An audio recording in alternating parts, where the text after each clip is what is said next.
So I'm kind of like, well, how did that become Latino, right? But I understand the bigger umbrella of what it represents. So I rep my culture all day.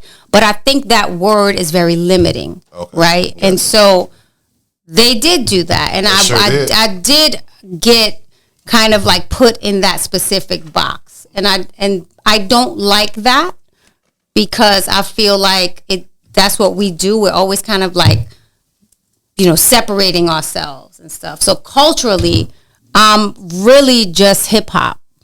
And that's what I claim, right? Because my ethnic background is very fucked up. It's just mixed with a whole bunch of shit. And so I never really knew what it was, right? So, but they it's a very colorist thing, I think, when they label me as that. Do you know what I'm saying? So I there's a lot of issues with it.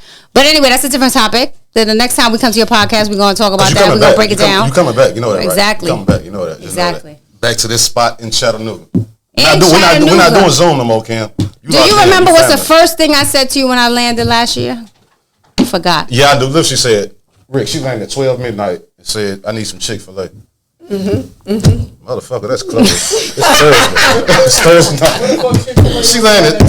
So I said, for her to even say that shit, they must got 24-hour Chick-fil-A in New York. No, we don't got 24-hour Chick-fil-A. You landed at 12 midnight on a Thursday. However, ain't nothing open. It was nothing open. What? When I landed in Chattanooga. And from New York, everything is open all the time. 12 midnight on a Thursday. Ain't no Chick-fil-A open. It's right up the street, too. You want to go there when we leave here? Yeah. Now I want Chick-fil-A. Tracy don't eat chicken. Too bad for you. Hey, y'all, this is another episode of the OG Talk Podcast, and I'm glad I have two of my favorites in here from New York City. Thanks, Maal. Tracy Waples, Kim Osorio. I want to say one last thing. Yes, ma'am. I'm sorry.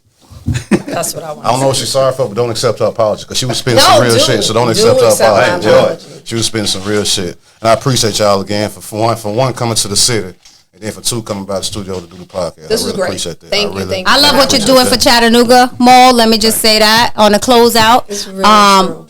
Seriously, the way you're repping this city, right? I feel like I rep the Bronx like that, but it's too many of us out there. But we don't have a face to put to Chattanooga, really. I mean, people tell me Usher was from here, right? Yeah, that's Usher. Is, but that's another topic. Yeah. That's a whole other conversation. Oh, that was the juicier podcast. That was the Shave Room podcast. That's another podcast. Right. But I'm just messing with you. You're looking at the face right here. But I'm looking at the face of Chattanooga right here. Yeah. The faces. The faces of Chattanooga. But I'm just seeing your face, Banks. Uncle Banks. Uncle Banks. Yes. Uncle Banks. Family. Okay. It's a family. It's a family business.